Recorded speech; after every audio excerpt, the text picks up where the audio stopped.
Hello, people. What's up? What's up? This is a Christmas special for our vlog. And we are heading to Clark muna para magpahinga doon at hindi tayo mababad. But our final destination for today is Subic sa Port Meridian because we will be spending our syempre ang Christmas namin doon, kaya yun, shout out kila Ate Jeremy, Ate Jingjing at Ate Erica na nanonood sa atin. Sabi ni Ate Jeremy wala daw tayong bagong upload, which is true because ang daming ganap sa buhay. Ngayon na lang ulit ako makapag try at sobrang hirap talaga mag-edit.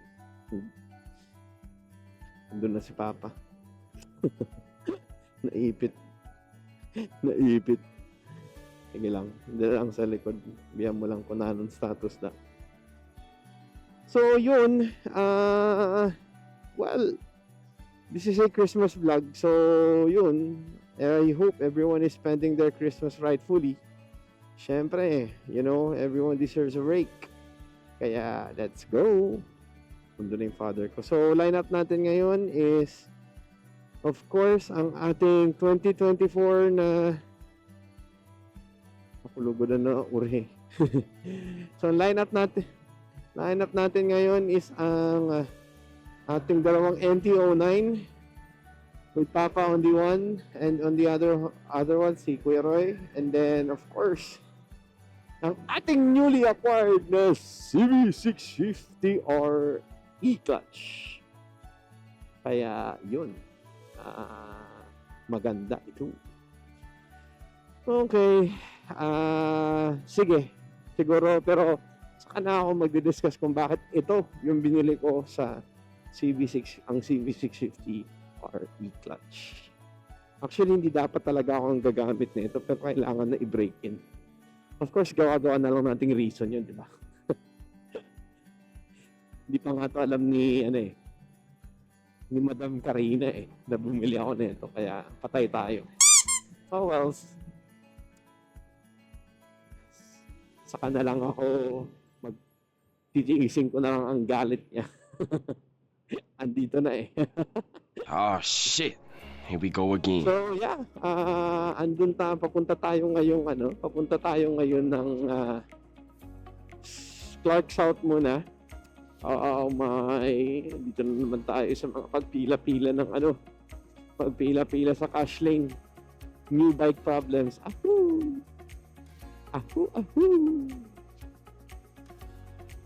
Wow, kuya, galing mo. Happy birthday, Merry Christmas. So, sa ngayon, I think wala naman na masyadong traffic kasi 24 na. Tsaka, I think karamihan ng mga tao nakauwi na sa mga kanya-kanyang probinsya kaya yun. May mga iba-iba lang tulad namin na ngayon lang aalis para dun sa kung saan sila pupunta. Pero yun, this is gonna be exciting. So first ride natin sa E-Clutch. So let's discuss kung kumusta tong E-Clutch, no? Siguro palagpasin ko muna dito sa sa toll gate kasi kailangan natin mag-cash lane. Oh, E-Clutch, no more clutch.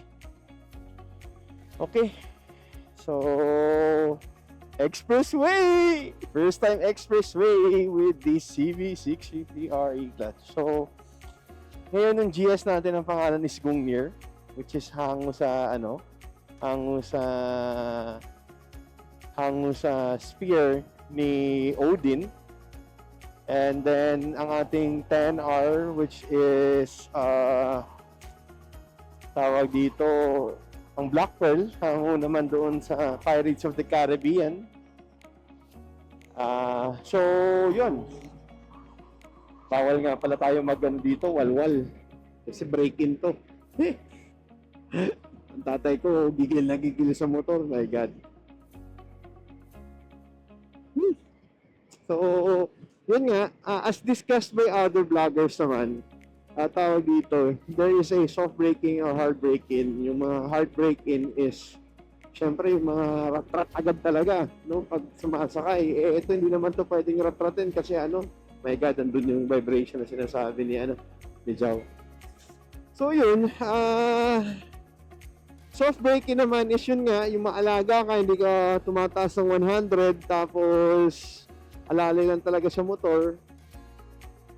So yun, kaya siguro dun lang tayo sa medium. Minsan tumataas, minsan hindi sa 100. Pero yeah, let's try to enjoy this. So, CB650R e-clutch. I think ang dami naman na siguro nag-review ng mga ganito. Syempre number 1 na dyan si Joe Moto. At of course yun din si Kenji Moto TV. Meron din siyang ni-review ganito. So, yun. Same specs, everything. Pare-parehas lang naman. Nagkaiba lang kami sa color hue yung kay Kenji. Pero yung kay Jao naman, okay naman. Same kami ng color hue yung pula. Anyway, so bakit ko nga ba talaga binili ito? Honestly, sobrang curious talaga ako sa technology ng e-clutch. So, curious lang talaga ako sa technology ng e-clutch, no? I wanted to try na mag-test ride, pero parang I didn't have the patience to do so. So, yun. Sorry, tinignan ko lang kung nag-record ako. So, yun. Yeah, I bought this kasi si Karina, yung girlfriend ko, basically, marunong na siya ng basics, no? Basics ng pagmumotor. So, tawag dito, malapit na siyang matuto na gumamit ng talagang actual na motor, no? But I will not advise her na mag CB650R kasi hindi talaga mahuho ng skill mo dito sa motor na to dahil wala kang clutch eh. Technically, walang load yung clutch mo eh. Tsaka magiging confusion pa yun sa kanya. So, basically, sorry, trinay ko ipiga. Nalaman ko talaga kung ano yung limits ng pero medyo malakas talaga yung vibration. So, yun. It will cause confusion kasi with regard sa clutch eh. So, mas maganda kung halimbawa, talagang ma-master niya muna yung clutch kasi doon naman talaga yung saya ng ng pagmumotor eh. Kaya yun, basically, after niya matuto sa scooter, kasi may Honda Click kami eh. After niya matuto doon, diretso na mag-aaral muna siya dun sa Honda Big Bikes kasi mas magaling sila magturo dun eh. Personally, baka hindi ko kayanin na ituro yung mechanism ng clutch because honestly, self-taught lang din naman talaga ako eh, noong mga time na yun. Kaya yun, siguro, muna siya, test, ito talaga yung magiging main bike niya if ever marunong na siya after niya sa Honda School. So, pupunta kami ng Metro Manila, which is good for her kasi yun nga, pag na-master niya na yung clutch, pwede naman namin i-disable muna yung e-clutch every time na mag-on. Tapos, yun, G na. So, yun, isa yun sa mga main reasons. Pero, honestly to, talagang curious ako sa e-clutch. So, isa to sa technology na, kasi Honda kasi ang dami talaga ng technology in terms of sa mga sasakyan, ay sa motor eh. Aside sa sasakyan, kasi meron din namang sasakyan ng Honda, no? Pero gaganda kasi talaga ng technology nila eh, like yung DCT na sabi ni Kuya doon sa Honda na nag-release na itong unit na ang DCT daw is pinaliit mo na transmission ng sasakyan, which is true, no? Na automatic transmission. So, pag makita mo yung Honda Africa Twin, wala na siya nung cambio at clutch. As in awkward talaga kasi walang cambio dito sa left mo na foot. Tapos, yun, wala na siyang clutch. Automatic na siya na yung pumipiga. Kasi if you want to put it on manual, yung cambio at clutch, yung cambio niya, dito na sa kamay. So, ang ganda. Ang daming magandang technology ng Honda. Pero ito kasi yung pinakasabihin mo, bang for the buck na technology na gusto kong i-try, which is the e-clutch. Ang dami, I think ang dami naman na sa abroad na nag-release kasi may nakita nga ang MT-09 na parang matic na din eh. So, yun, hindi lang release siguro sa Pilipinas, pero okay naman na. So far, ayun, kaya yun, number 2 on the reason kung bakit binili ko yung e-clutch. Pangatlong reason ko naman kung bakit ko binili talaga yung e-clutch is after nung work ko as mayor, if ever man I will land a job here in Manila. Tsaka siguro I'll be resting muna here in Metro, if not in Tarlac, baka doon sa BBM Party List. So yun nga, probably pag after nung job ko as mayor ng town namin, I'll just take a rest for how many months. Siguro dun makapag-focus tayo mag-upload, pakamustahin kung ano yung ginagawa natin. And then, after nun, yun. Siyempre, ayoko naman magsasakyan talaga sa atin dito sa Pilipinas, lalo na sa metro. Kasi sobrang talaga sobrang malala yung traffic Kaya, yun, isa yun sa mga reason kung bakit ko binili to. I wanna, gusto kong libutin ang Manila din. Or punta ng mall, gamit ang motor. So, movable ba? Medyo free ka sa tawag dito sa anytime mo gusto or lumabas. Pwede kang gumalaw. Without, problemahin mo pa yung parking at lahat-lahat. So, yan. Yun yung pangatlong reason kung bakit binili ko tong Honda na CB650R na e-clutch. Actually, pinag-iisipan ko sana kung halimbawa ang bibilhin ko is yung CBR, yung sports touring na e-clutch. Kaso, wala daw silang stock doon Pangalawa, parang I don't think it's gonna be comfortable pag si Karina yung mag-ride So, ito na lang. Tsaka, for city riding din madaling isingit-singit So, first impression ko actually, na nag-ride ako dito sa CB650R, ganda. Maganda talaga. Ang build naman talaga ng Honda is smooth, no? So, yun, pair mo pa ng gawin ng technology ng e-clutch, as in, smooth talaga siya. Kahapon, nagpalagay ako sa sa 01 moto ng mga accessories, front axle slider, frame slider, radiator guard, yung front light cover din, tapos ano pa ba? Ayun, tank pads. So, yun, na-try ko siya on that aspect, nasingit-singit ko siya sa konting traffic. Ang ganda. Ganda talaga ng feeling, no? Saka, tawag dito, ito talaga yung mga motor na sabi mo pang chill ride Hindi ko kasi plan talaga na, kaya ako binili rin to aside from chill ride kasi baka mamaya ma-addict sa speed si attorney, no? Kaya mahirap na. So, yun nga lang,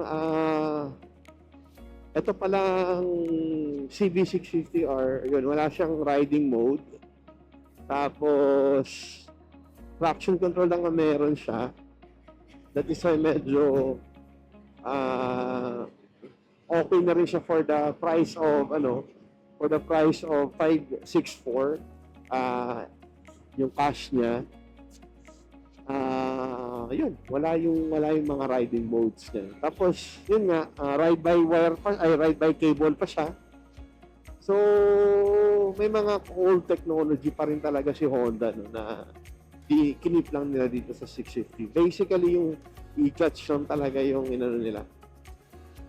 So, siguro, yun nga, since this is an inline 4 din as well, sobrang lakas talaga niya, ay malakas din yung power nito. So, malalaman natin. Pero, don't get me wrong, hindi ko papapalitan yung yung pipe na ito. Kasi for me, tama na isang bulahaw sa pamilya ko, which is yung 10R. I mean, nandyan din yung MT-09 ng father ko. Medyo bulahaw din yan. So, yun, I hope hindi mag-loose grip to. Kasi talagang siya, nagbabibrate. Ayun, so we're just chilling, riding ngayon talaga as in tamang ano lang, tamang ride lang. So, yun, for future upgrades, honestly, wala na talaga akong gustong i-future upgrades because yun nga, I don't intend to I intend to keep it pristine. Kahit yung pipe at yung catalytic na hindi ko talaga kapalitan to unless siguro medyo I don't know. Hindi ko pa talaga sure eh. Ayaw ko talagang palitan yung pipe niya. It's because ang smooth lang niya dalhin yung ganda. Ang sarap. Ang smooth lang yan dalhin talaga. Tapos, yun nga, syempre, smooth siyang dalhin. Tapos, parang tahimik lang yung buhay, ganun. Tsaka ang hirap kasi dahil, yung pa pala, yung pagbobomba, lalo na kapag mga inline horse, narinig yung mga bata, bomba, bomba. Ikaw din naman, minsan hindi mo napipigilan or parang instinct mo na din yung magbomba eh. So, ngayon dahil i-clutch siya, ang hirap sa bomba. Bakit? Kasi kapag once na-activate mo yung yung e-clutch, kailangan bumalik ka sa neutral para ma-deactivate mag-activate ulit yung e-clutch. So, parang sa akin, medyo hassle ba? Pero sabi ni Kuya, while you're moving na, pwede mo naman, if you are skilled already, kung sanay ka na talaga sa pag-ride, kaya mo naman i-neutral dyan kahit gumagalaw ka. May engage na yung e-clutch. Pero as much as possible, ayaw natin ng hassle eh. Kung sa atin, dire-diretso lang na chill ride eh. So yun, ganda rin kasi nito, parang siya, naked retro. Yung datingan niya. So naked classic bike. Kaya yun. Saka ayan po siya. For me, wala ako mahanap na other than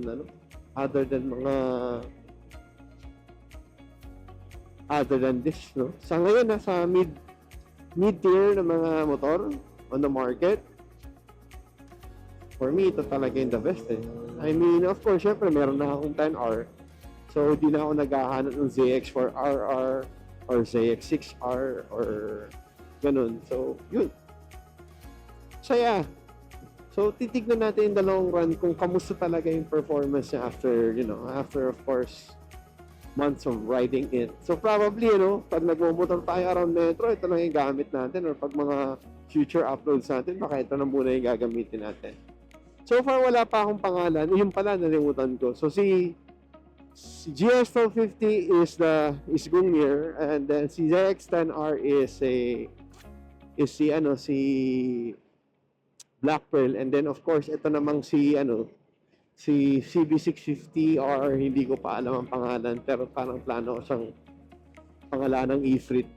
Si Ifrit kasi sa Ragnarok online game is yung parang apoy. Yeah, actually hindi na sa Ragnarok game, Norse mythology, siya yung apoy. Kasi kung bakit apoy, dahil yung kulay niyang candy red, parang talaga eh, nagde-define doon sa kanya. So, yun. Pero, who knows, baka kung may mas-suggest man kayo, may nanonood man dito, tignan natin kung ano pwede natin maipangalan sa kanya. Pero, so far, I think si Ifrit yung pangalan nito. Sobrang fanatic kasi ko talaga ng ng Norse mythology dahil sa paglalaro ko ng Ragnarok ng mga kabataan. Uy, umaambon, sir! Bakit umaambon? Dapat di umaambon.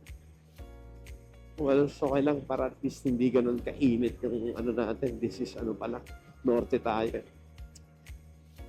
So yun, so far, this is my first ride with with the CB650R, and medyo pinapakiramdaman ko pa siya at hindi ko siya pa pwedeng nangyari sa taxi na yun. Hindi ko pa siya pwedeng pigain talaga dahil break-in period.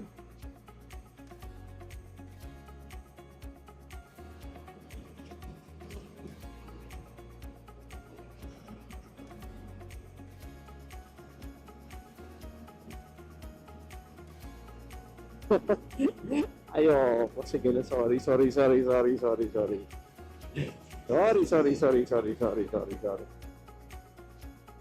Break in nga pala, break in. Sakto na ito, after Christmas na ito, ano talaga, surely, no, magpapamaintenance siguro agad tayo dito. Honestly, di ko rin alam kung paano ko sabihin talaga kay Karina. Ben, huwag kang magalit sa akin. But this is for you. Ginagawa ko na lang mas.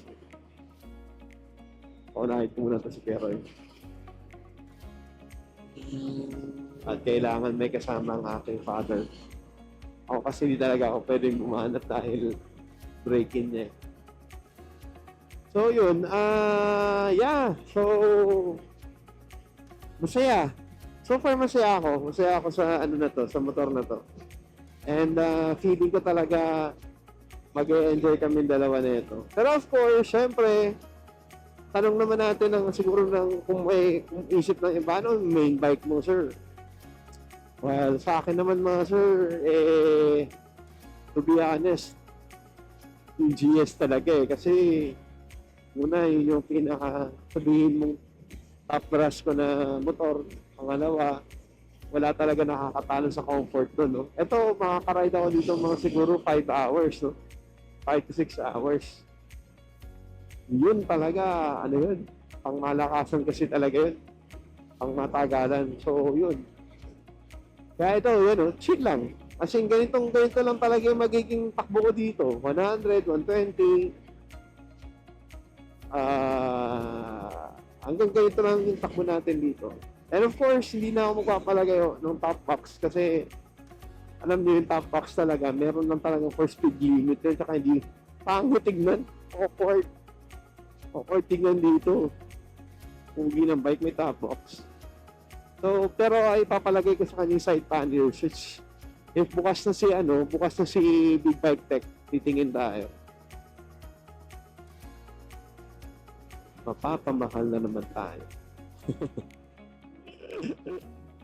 Anyways, so yun, nakakamiss talaga mag-record, mag-vlog. Ito na naman, pag-edit na naman natin, ito yung problema. Pero sisikapin natin na medyo mas mag-upload. Lalo na next year, no? Ang dami kong plans for next year. Aside from elections, siyempre, last term ko na as mayor, no? So it was a ride. Susunod natin topic yan, yung mga experiences ko as mayor and dito. Oh yeah, if kung narinig nyo ako, kung nanonood kayo, paki-follow na lang din yung Spotify ko, which is Sundays with Mayor Bay. Konti lang din yung upload ko pa doon, pero yun nga, syempre, niisip ko lang muna din yung hindi ako makapag-upload at sumisipag mag-edit because ang dami kong ginagawa sa bahay. And sa ngayon talagang I think mas magkakaroon ako ng oras para mag-upload. Hirap kasi mag-cut eh. Bakit pa rin nung kamay ko, hindi pa rin ako nakaka-recover dun sa tagada namin. Almost mag-1 month na to ah. Bagay, yung kaliwang kamay ko, ganun din naman eh. Nag-even lang.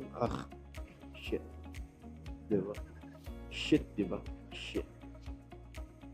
So yun nga pala, yung e-clutch pala, dahil may e-clutch na siya, so hindi na malabo yung quick shifter sa kanya.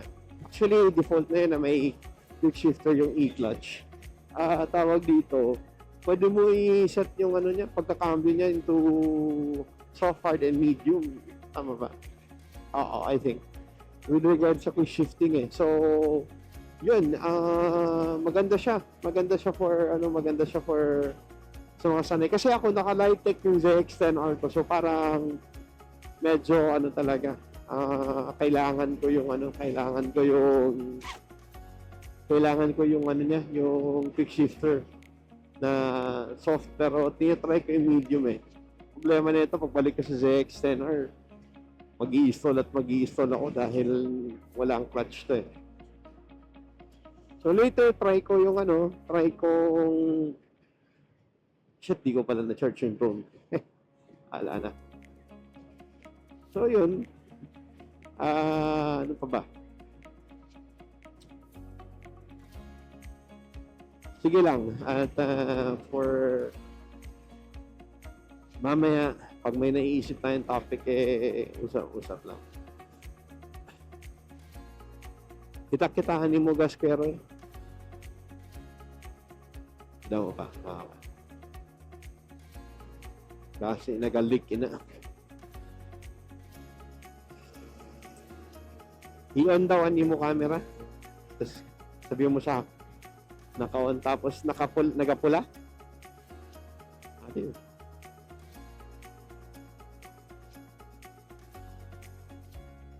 Nagapula.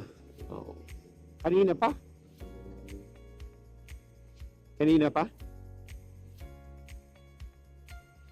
Oo. Nag-blink ang pula? Nag-blink?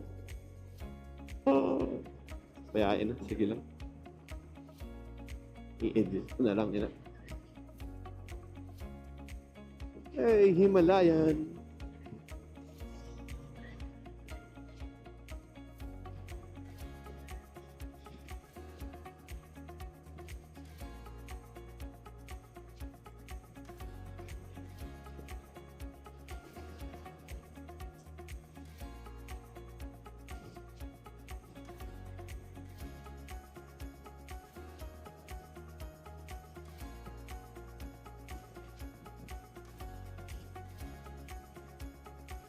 Dami pa rin sasakyan dito.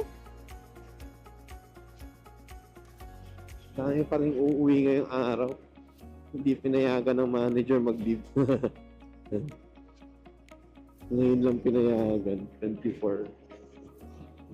Actually, yung una na-awkward ako. Laki kasi ng frame slider. Ako kung nakikita. Kung ano, nakikita niya sa camera. Pero laki kasi talaga ng frame slider niya. Noong una na-awkward ako. Pero tinignan ko ngayon, no, as functionality-wise, siya. Tingin ko naman, protected na yung e-clutch. Dahil sabi ni Kuya dun sa may sa may Honda Mindanao, yun nga daw na tawag dito. Yung may nag-encounter na siya na parang na-drop, 2 unit, no? Na-drop na e-clutch. Parang iba pala yung system ng e-clutch, no? Hindi siya yung tipong kasama sa electronics. So, ibang system siya. Doon daw sa kanila walang diagnostics. So, parang iaano mo pa siya. Iraran mo pa siya sa ibang shop na may diagnostics. Kumbaga, iaano mo siya, re-reactivate, ganun. So, yun. Kaya okay din naman yung ganito kalaki. Kulang ko na lang talaga dito is yung spools. Update yung cellphone natin. Naku, nakakainis naman tong mga party list na to. Ang lalaki ng mga billboards sa expressway. Anyways, good luck sa mga party list na mga kandidato. O nga pala, yung front and rear suspension nito, yung rear lang. Yung yung nasiset, pero yung front suspension niya talagang fix na siya na ganito. Yung Showa. Showa pa to. Showa. To be honest, I'm not really familiar sa play ng suspension, Hindi ko alam kung ano yung magandang settings o whatever. Pero nakakatulong naman. Hindi ko talaga kaya mag-catch up sa MT-09. As in, ang bilis talaga. Maka-catch up mo na lang siya kapag And of course, dito nagkaka-difference talaga ang yung larger CC displacement, no? Kasi hindi siya sabihin mo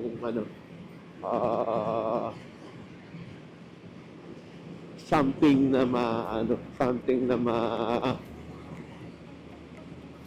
gagawin mo ng paraan. Ako, ayoko naman ipilit. Ba't mo naman hahabol yung MT-09 kung yan 800 na cc yan, ito 600 600cc lang to. Huwag ganun. Kung gusto ko habulin yung MT-09, ZX-10R. So, chill lang tayo since break-in din to. Ito nga lang problema ko talaga pag naked. Ang lakas ng wind blast. Lalo na kung nag-100 ka na. Makakamiss din talaga mag-naked. Ay! Father ko, hintayin mo ako.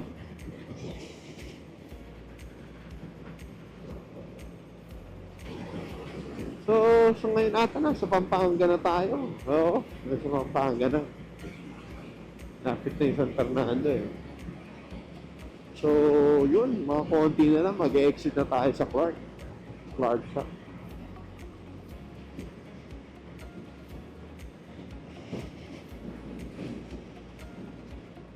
Anyways, kwento ko lang pala yung noong 21, no, nagkita kami ni Attorney Tomas Justin Falcoridin, kabatch ko nung high school. And he has the GSX-R 1000. What an amazing bike. Talagang Suzuki, sobrang ganda talaga din ng manufacturing na yun. Yes, of course, medyo mabagal lang sila mag-upgrade in terms of technology, pero ang ganda ng motor na yun. Isipin nyo, ewan ko lang ha, pero pucha baka pag nagsabay kami dun sa expressway, gamit yung 10R ko, mahuhuli ako. Ang lakas talaga ng motor na yun. Syempre, hindi pa natin alam yun kasi na-remap yun sa akin. Kaya kung mas mabilis man ako, may edge ako dahil na-remap, di ba? Pero pag pina-remap mo yun, sumasabay sa H2 yun. Sa H2. So, shit. She's tayo, sirs. Yes, sir, tayo doon. Sobrang awkward talaga ng ride by cable. Hindi na talaga ako sanay. Ride by cable. Mas talaga ng MTO na yun. Pucha.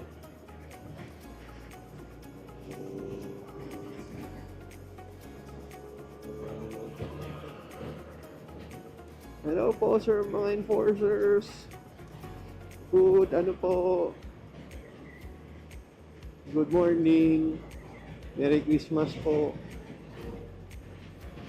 So, baka mag-exit pa tayo ng Clark South. Tapos, coffee muna. And then, yun. Si Kuya naman. Baho talaga na ito mga lalagyan ng mga baboy. Iwasan lang naman nila. Ayoko dyan, baho.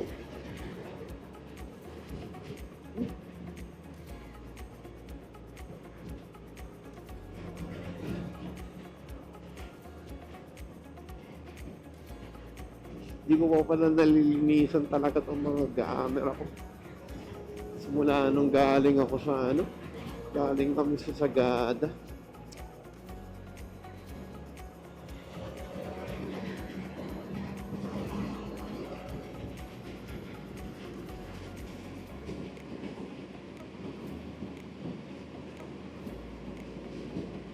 Woo! Let's go! Sarap, my God. Ay, honestly, ang kulang nun talaga dito, syempre dahil naman 600cc lang siya and naka-experience ka na ng sports bike. Syempre hanap-hanapin mo yung power, no? Pero my God, ang saya. Saya talaga. 23 kilometers to SCTEX. Turuan lang natin yung camera, siguro,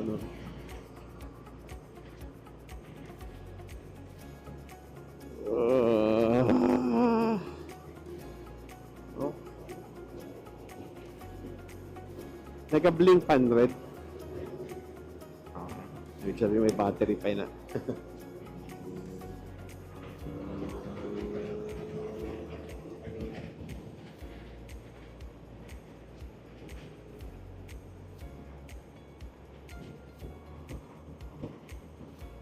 Whee!